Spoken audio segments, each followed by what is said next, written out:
Et salut les crushers, j'espère que vous allez bien. Ça fait un petit moment que je vous ai pas fait de vidéo et j'ai vu cette question passer sur un forum. Il faudrait un tuto GTO plus en français et effectivement je m'en suis rendu compte qu'il n'y en avait pas gratos.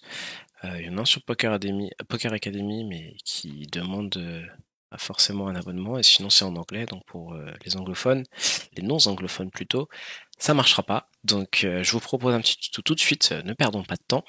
Voilà ce qui arrive quand vous lancez GTO+. Donc GTO+, c'est quoi? C'est un logiciel qui vous permet de résoudre le poker. Alors, dit comme ça paraît fou, mais en fait, ça vous permet d'obtenir les solutions optimales, ou du moins comment est-ce qu'il faut jouer de la meilleure des manières avec range contre range. Bon, on va aller voir ça un peu plus en détail, mais en général, si vous avez GTO+, c'est que vous savez ce que c'est. Donc on arrive sur cette fenêtre, alors on est un peu vite perdu, on se dit tiens c'est vide, qu'est-ce qu'on fait? Il y a des trucs grisés, on peut pas faire grand chose. Petite information, ici en général vous allez avoir l'information s'il y a une nouvelle mise à jour ou pas, ou une nouvelle bêta, donc si vous voulez une nouvelle bêta allez-y. Ça c'est si vous voulez résoudre du short deck, LTM, bon ça nous intéresse pas vraiment. Donc je vous propose tout de suite de passer à la suite.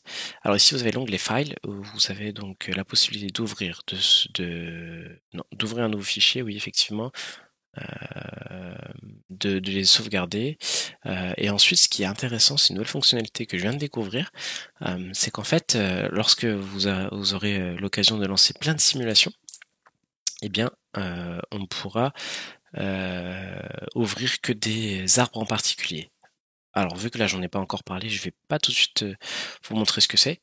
Donc on verra ça par la suite. Ensuite bon, vous avez CTRL Z, CTRL Y, donc undo redo, ça on s'en fout un peu. Et ici vous avez les anciens fichiers que j'ai pu ouvrir. Voilà. Ici on a les settings, donc on a par exemple le fait d'inclure toujours les 9 floches de roue dans les stades, donc on verra ça tout à l'heure. Ici j'ai mis je souhaitais augmenter les petites statistiques pour les voir un peu mieux. Aussi vous avez le dark mode ou pas, donc c'est ce que vous préférez. Bon en fait moi j'aime bien finalement le mode plutôt blanc. Ça c'est juste pour vérifier si vous avez assez de RAM, parce qu'effectivement qui dit logiciel de GTO demande de la RAM. Ici vous allez pouvoir entrer des codes. Alors les codes c'est assez nouveau aussi, c'est plutôt assez intéressant. Je vous envoie directement vers leur page qui est celle-ci. Et en fait, ce qu'elle va vous proposer, c'est de par exemple mettre une size du big blind qui va être arrondi en fait. En gros, dans un pot limpé, on va convertir directement les bêtes 0.8 bb en 1 bb. On s'en fout un peu. Par exemple, ici, on va interdire les raises en dessous d'un min raise. Ici, par exemple, on souhaite ne pas arrondir les bet sizing. Ici, si je trouve une fonction très intéressante, c'est qu'en fait, on va enlever les tailles de sizing qui sont trop proches l'un de l'autre. Donc par exemple, si donc par exemple le code G11 va enlever tous les bets qui sont entre 11%. Donc par exemple, si on a des bêtes entre 75, 65, 55%, on va virer le 65% et garder que le 75 et le 55. C'est assez important si on veut interpréter plus facilement nos résultats. Et voilà. Donc ici vous entrez les codes. Et pareil, fonctionnalité intéressante, on verra tout à l'heure, c'est comment est-ce qu'on peut exporter nos résultats sur Flopzilla. Ok, fin de la présentation, on va passer maintenant dans du plus concret. Donc GTO Wizard vous propose de rentrer la range de player 1 qui va être la range tout le temps du joueur hors de position. Ça marche? Donc je vous propose de faire du small blind contre bouton, c'est quelque chose qui revient assez souvent. Small blind, une range de 3 bêtes, c'est fantastique, je les ai déjà enregistrées, elles sont sous Flopzilla, les voici. Donc ce que je vais vous faire, je vais vous mettre tout de suite une range de small blind bouton. Voilà à peu près ce qu'on va trop bête small blind bouton, on est à 15%. Chose aussi que je n'ai pas dit qui est intéressante, c'est que vous pouvez ajouter des ranges directement dans GTO+, pour ne pas avoir à les rentrer en permanence. Ça roule. Donc c'est comme Flopzilla ensuite. Si je veux, je peux enlever toutes les ranges, je peux créer ma propre range, tac. Je vais faire add range, je vais lui donner un nom, on va l'appeler tuto, accept, et on va la trouver ici. Ok. Ce qui va se passer cap, elle revient ici. On peut aussi mettre du poids sur les combos, c'est-à-dire que si on veut garder un combo une fois sur deux, eh ben, je vais mettre à 50%. Vous allez le voir comme ça. On peut choisir aussi si on veut choisir que des mains suitées, donc que les alors ceux-là, c'est pas des mains suitées, donc ça marchera pas, mais que c'est main à cœur. Alors par contre, pour le faire, effectivement, pardon, il faut, présélectionner les mains et ensuite resélectionner par-dessus. Vous voyez? Et du coup, comme ça, on pourra garder que les mains, par exemple, à cœur. Si vous voulez garder que les mains à trèfle, à carreau, à pique, ou alors, une main à cœur, une main à trèfle, et cetera. Je vais pas forcément passer trop de temps dessus. Donc on va clear et donc, ça, je ne connais pas ce que c'est, donc, je vais pas passer dessus. Vous pourrez découvrir par vous-même.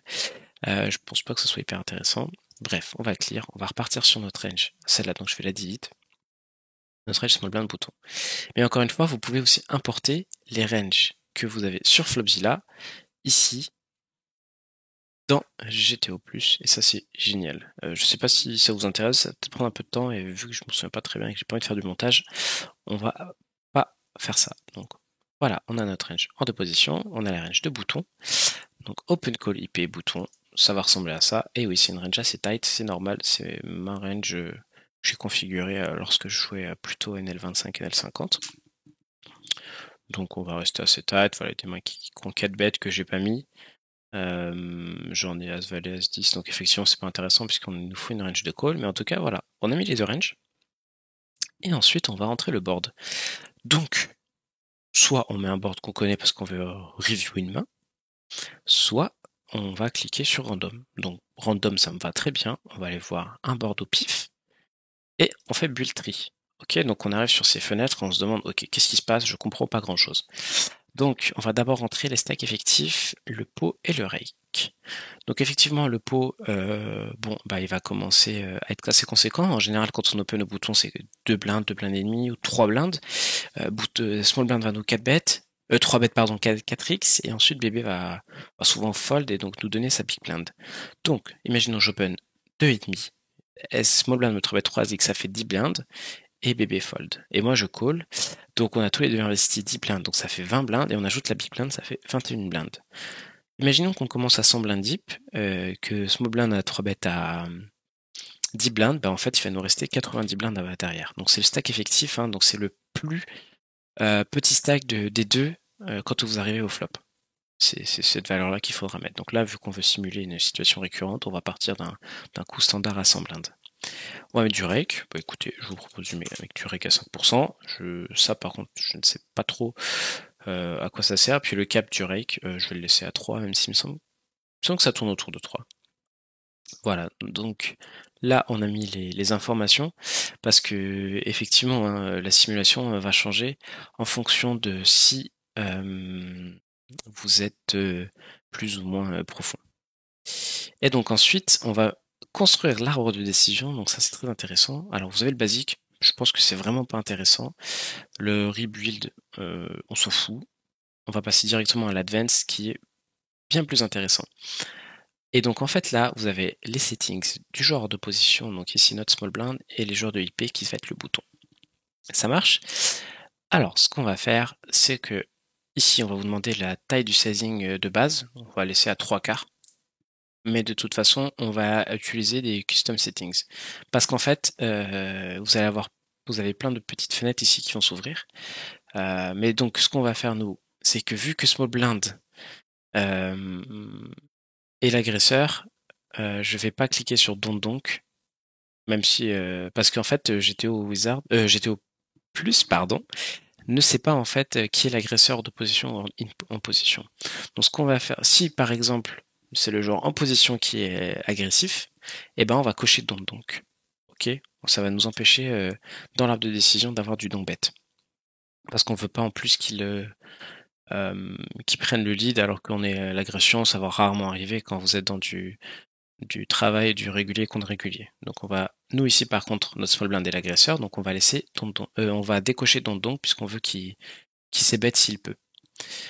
Et on va ajouter par exemple ça, qui est add all in if push is less than 120% et go all in. Voilà. Bon, en gros, c'est que si par exemple pot, ça vous met à presque tapis, 620% pot, ça vous met à tapis, et ben on va préférer partir à tapis. Donc vous avez trois options. Moi j'aime bien go all in if push is less than 120% pot. Vous choisissez ce que vous voulez. Mais de toute façon, ce qu'on va faire nous, c'est utiliser des custom settings pour le flop. Et en fait, ce qu'on va faire, c'est qu'on va faire ça pareil sur chacune des streets. Ça va nous permettre de choisir nos bet sizing. Alors, ce qu'on peut faire, c'est donc ici on a OOP leads out.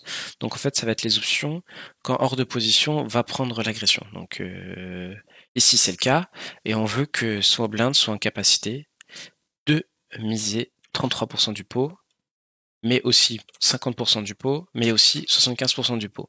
Et attention, plus vous allez mettre de sizing, plus votre arbre sera grand, plus ça va prendre du temps à résoudre votre solution. Donc il faut rester simple. Il faut vraiment rester simple dans un premier temps, c'est le plus important. Essayer de comprendre un petit peu vers où va aller la GTO. Donc, moi ce que j'aime bien faire, voilà, c'est garder 33, 50, 75, on va pas mettre d'overbet. Déjà 3 sizing c'est pas mal du tout.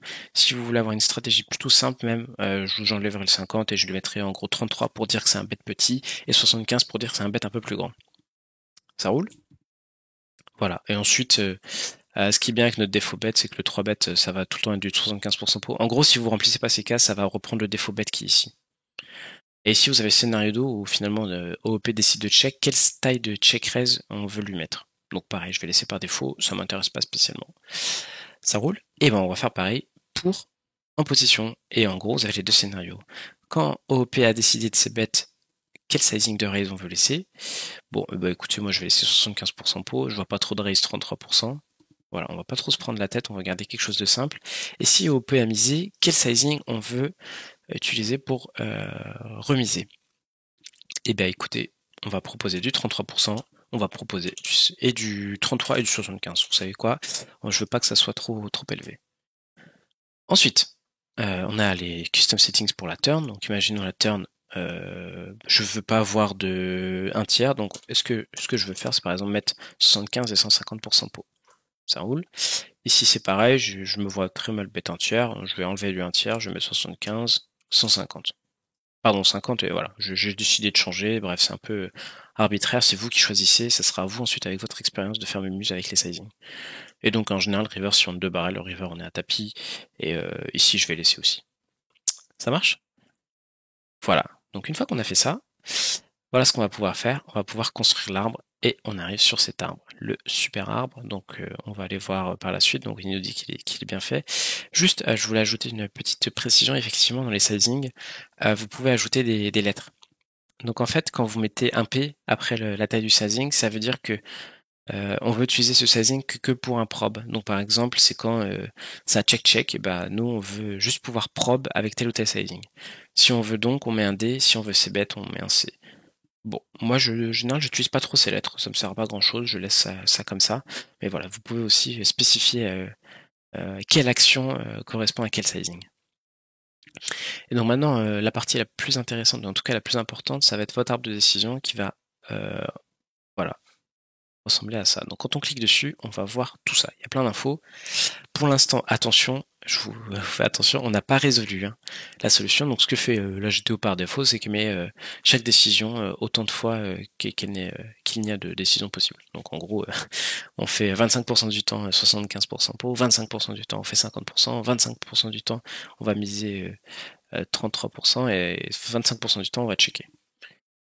Ce que vous pouvez faire, si votre arbre ne plaît pas, c'est qu'on va pouvoir le modifier. Donc, je reviens dans Build Tree, qui est ici notre arbre de décision qu'on a préconstruit. Et ben, je vais là-dedans. Et donc, ce qu'on peut faire, c'est qu'on peut changer les options possibles. Donc, par exemple, le bet 16%, le bet 75%, et voilà à quoi il va ressembler, pardon. Ce qu'on va faire, c'est qu'on fait Edit Tree. Voilà, c'est ça. Excusez-moi, je me suis planté. C'est Import Tree. Et donc, ici, là-dedans, je vois par exemple que je veux pas du bet, je sais pas moi, 76%, je le vire. Ici, on peut jouer avec donc ce qu'on veut faire ensuite à la suite. Utiliser des plays géométriques, j'ai utilisé des advanced settings. Vous pouvez voir que c'est des profils que j'ai créés. Je vais vous montrer comment faire ça.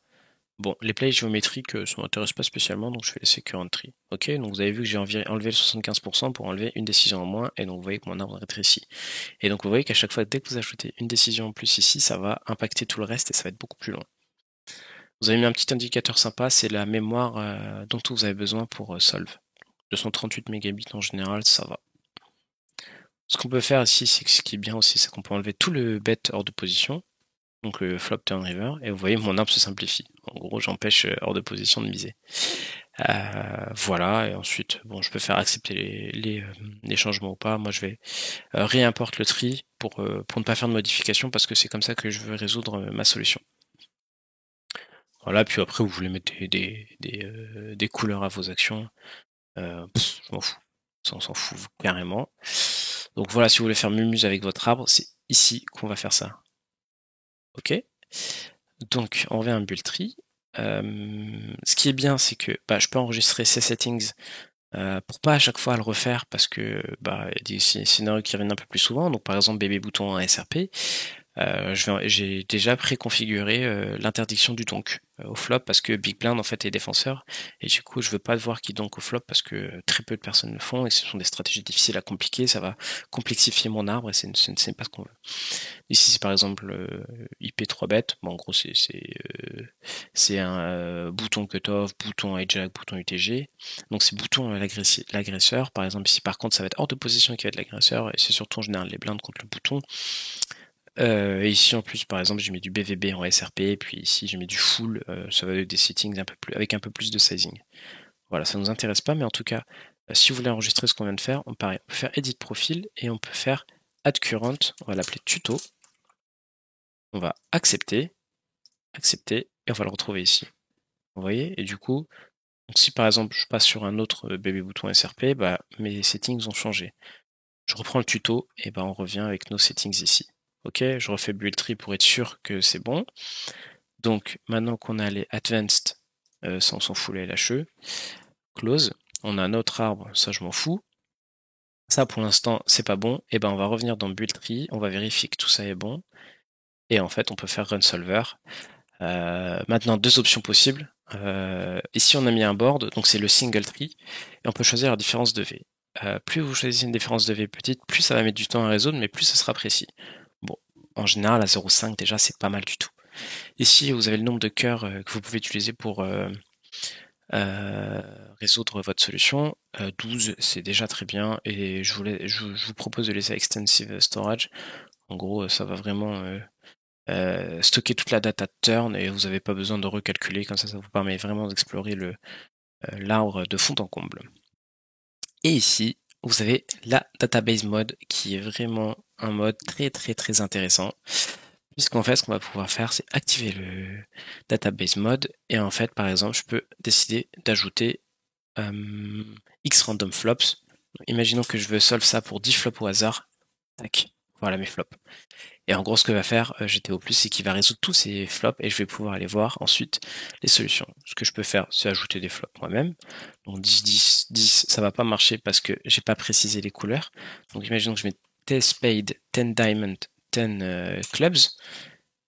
Il est où? Il est là, le voilà, super flop, on a ajouté nous-mêmes.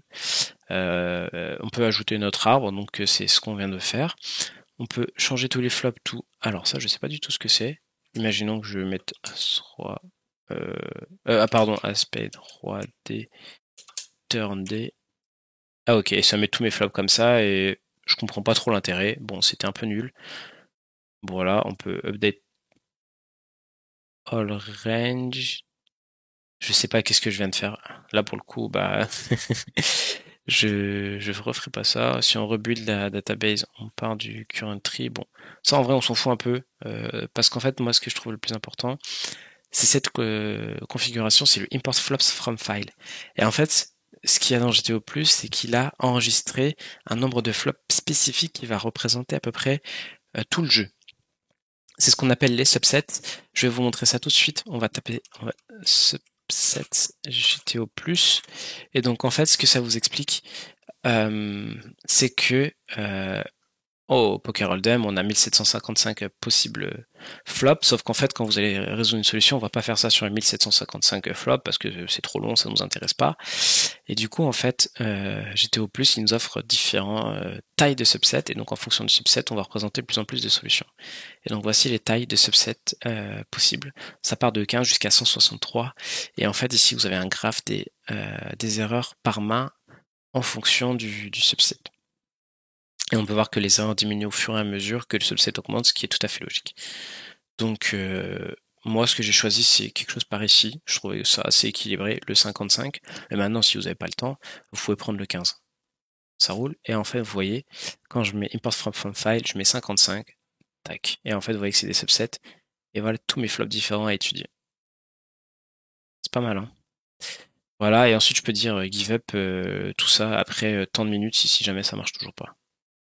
Bien entendu ici, le fichier de sauvegarde va être beaucoup plus gros puisqu'on a mis 55 arbres. Ici ça nous intéresse pas, on va en mettre 15 arbres, et on va du coup avoir que ceux-là qui représentent un peu tous les flops, ce qui est déjà pas mal. Très bien. Ensuite ici, bon, c'est les résultats en long graph, ça voilà, on peut laisser pour l'instant, ça nous intéresse pas. Bref, donc soit je fais en single tree, soit en database. Je vous propose de le faire en single tree, puisque database pour l'instant c'est pas forcément intéressant. Je vous referai une vidéo si vous voulez comment explorer tout ça. Et on va run le solver. Et voilà, donc le solver va run, il va essayer d'atteindre la différence de V, donc c'est le petit pourcent ici. Tac, tac, allez, allez, allez, allez, allez, allez, allez, allez, super. Donc il a passé en dessous de la barre des 0,5, et donc il nous donne une solution. Et donc, dans ce qui nous intéresse, c'est la solution. On va explorer la solution, et nous voilà donc sur cet arbre. On voit plein de choses. Donc on peut regarder ça différemment selon les combos, les pourcentages, le V de chaque main, ça c'est très intéressant. Tac. Et ensuite on peut mettre même la décision. Bête, bête, bête. Donc si je veux mettre la décision en EV, je peux comparer le V de 2 dames, dame de pique, dame de carreau, avec le bet 10,5 et le bet 6,9, je vois que le V ne change pas. Si je mets le check, voilà ce qui se passe. Mais bref, là je mets entire décision, donc on met toute la décision, et voilà ce que nous dit de faire la GTO.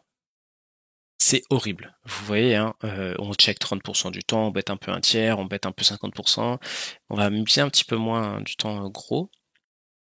Et c'est pour ça que, en fait, le plus intéressant, c'est de faire des sizings plus petits. Et bref, ici, donc, on décide d'utiliser l'option la plus souvent possible. On le bet 33%, et en fait, vous allez passer sur la range adverse, et vous allez voir comment l'adversaire doit se défendre. Donc l'adversaire va devoir raise 5% du temps, call la plus majeure partie du temps et fold 20% contre un bet de 33%, ce qui est à peu près logique, hein. Ici, vous allez pouvoir voir le graphe des équités, hein, OP contre IP, mais en général, bon, on regarde. Tac, voilà, ça change, hein, c'est juste qui est qui. On peut voir le fil des avantages de range ou pas, ce qui vous permet un peu mieux de comprendre pourquoi la GTO décide de faire ça. Vous pouvez regarder ensuite par groupe ce que la GTO fait. Donc dans le raise, on va raise des quelques sets, quelques top pairs, quelques PP. Bon, en gros, voilà, il y a des flush draws, donc très peu, qui sont aussi des top pairs, hein, et des weak pairs. Parce qu'en fait, ça, ce sont des sous-groupes de ce qu'il y a là-dedans en général. Vous allez voir ce qu'on a dans le call, ce qu'on a dans le fold, et bref, vous avez toute la décision. Vous pouvez regarder ça comme ça. Tac, vous pouvez regarder ça ici. Ce que vous voulez, vous pouvez lock pour voir où se situe chacune de ces mains. Donc par exemple là, elles sont rangées par équité. Et donc on peut voir que les mains avec la plus grosse équité, évidemment ce sont les brelans, les top pairs, etc. qui vont rapporter un peu plus de V. Vous pouvez regarder le nombre de combos, pourcentage. Et donc comment elles vont se ranger dans chacune des catégories. Donc par exemple, dans pourcentage, ici on a 0%, ce qui veut dire qu'en fait on va raise 0% du temps, on va tout le temps call et on va jamais fold. Ça marche, et donc plus je vais descendre et plus je vais avoir du fold avec les mains qui ont moins d'équité, ce qui est logique. Ça marche, donc vous avez plein d'infos, je vais pas forcément m'attarder dessus. Je vais vous présenter maintenant une autre fonctionnalité très importante qu'on a étudié aussi la GTO, du moins qu'on veut faire quelque chose de plus simple, c'est le node lock. Qu'est-ce que le node lock? En fait, c'est qu'on va forcer une décision de la GTO. Donc ce que je fais en général, moi, c'est que je lock ici, comme ça je peux me balader dans tout ça. Et en fait, ce qu'on va faire, c'est passer en lock et edit édition. Et donc, alors ça c'est bizarre, je ne sais pas ce que c'est, mais c'est la première fois que je le vois. Bref, on va dire que vilain va ici décider de bet range. Donc je peux choisir tous mes combos comme ça. Je peux sinon double-cliquer. Tac, tac, tac, tac, tac, tac, tac. Et donc on peut voir qu'ici j'ai décidé de not locker le bet 33% tout le temps. Bet range 33%. Donc on a fait le node lock, c'est verrouillé, on voit le petit cadenas. Accepte, voilà, c'est accepté. Bon, c'est pas obligé de le faire, hein, le accepter. On refait un run solver et vous allez voir comment est-ce que du coup ça va changer. Tac, donc voilà notre décision, notre arbre, ici on l'a bloqué, donc c'est normal qu'on a un bet range. Et voici comment vilain doit se défendre contre un bet un tiers range. Et vous savez que du coup, on a quasiment pas de raise, par contre on a énormément de call. Vous vous souvenez, on avait du 5% de raise, 20% de fold, bah là on a 8% de fold et 91% de call. Tac. Et en fait, on peut répéter ça assez longtemps pour essayer de comprendre un peu comment est-ce que les gens doivent s'adapter en fonction de nos stratégies et non pas donc en fonction de la GTO. Et donc bah, c'est là où c'est intéressant hein, parce que on peut voir que si on bet un tiers range, vilain doit call une paire, des paires de 2, paires de 3, qui vont peut-être pas être call par exemple, des A5 de pique, de trèfle doivent être call, parce que ça a des backdoors, voilà. Vous voyez voir déjà qu'on fait peut-être déjà un peu d'explos, parce que vilain va pas assez bien se défendre. Voilà pour le node-lock. Je ne sais pas si j'ai loupé d'autres choses. Ça fait déjà 25 minutes de tuto, c'est pas mal du tout, c'est peut-être un poil longuet. Mais voilà comment on peut résoudre des solutions avec GTO+. Si vous voulez, on peut faire le process database. Donc là, j'ai mes 15 arbres. Je fais un process database et en fait, vous allez voir, il va les faire un par un. Donc, tac, tac, tac, tac, tac. Allez, j'ai de la chance, j'ai un PC qui tourne assez bien. Donc, ça va aller assez vite. Et donc, une fois que je vais solve mes tris, donc je vais juste en faire deux. Hein.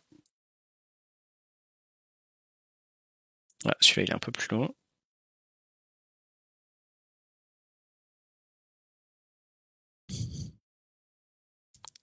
Voilà, on va stopper le solver. Tac, donc ici, on me met en orange parce que il est unsolved, parce qu'effectivement, il y a encore des erreurs. Et ici, ceux-là, ils sont pas solved. Mais par contre, ceux-là, ils sont solved. Donc, je double-clique dessus et en fait, vous avez que l'arbre va se mettre à jour. Tac, en fonction des décisions. Très intéressant. Ici, on peut aller voir comment le V change en fonction des arbres. Bref, vous avez des fonctions un peu plus avancées de GTO, mais déjà, voilà, vous avez les reports, aggregate, bref. C'est un peu long, player 1, player 2, les décisions. Je vais pas passer forcément trop de temps dessus. Je pense que vous avez déjà compris l'essentiel. Je voulais juste aussi m'arrêter sur quelque chose. C'est qu'en fait, du coup, ici, je vais aller voir la décision. Donc, en cliquant sur le 1 du joueur de position qui est small blind, et ce que je peux faire, c'est qu'avec Flopzilla, je peux l'export. Et donc, en fait, vous allez voir ici, tac, donc on va passer au joueur 1. Ça, c'est notre range, et voici comment est-ce qu'elle doit jouer. Donc, voilà notre range, et voilà l'autre range. On peut voir qu'effectivement, on a une plus grosse équité que vilain, ce qui fait qu'on va bet un peu plus souvent. Tac, avec peut-être pas forcément un gros avantage de nuts, mais quand même. Et ensuite, bah, si vous voulez continuer juste sur du Flopzilla, vous pouvez vous amuser à faire des trucs. Je veux pas forcément passer plus de temps dessus parce que Flopzilla c'est un autre sujet. Mais voilà tout ce qu'on peut faire avec GTO+. Enfin, transition magique. J'espère que ça vous a plu. N'hésitez pas à me faire vos retours, à me poser des questions s'il y a des choses que vous n'avez pas compris ou je n'ai pas forcément passé trop de temps dessus. N'hésitez pas à liker la vidéo pour m'apporter un peu de soutien parce que bah, vous voyez quand même ça me prend un peu de temps de vous expliquer tout ça. Vous abonner si vous voulez ne pas rater des prochaines vidéos, ne pas hésiter à me proposer des formats de prochaines vidéos parce que le challenge NL50 il avance. Mais il n'y a pas que forcément ça qui vous intéresse. Je sais pas forcément non plus d'où viennent tous mes viewers, quelle limite vous jouez, donc n'hésitez pas à me proposer du live play, je sais pas, de la review de main, peu importe, tout ce qui vous plaît, tout ce qui vous passe par la tête. C'était ZJoke pour Crash Poker. Je vous souhaite à tous une excellente journée et on se dit à très bientôt. Ciao.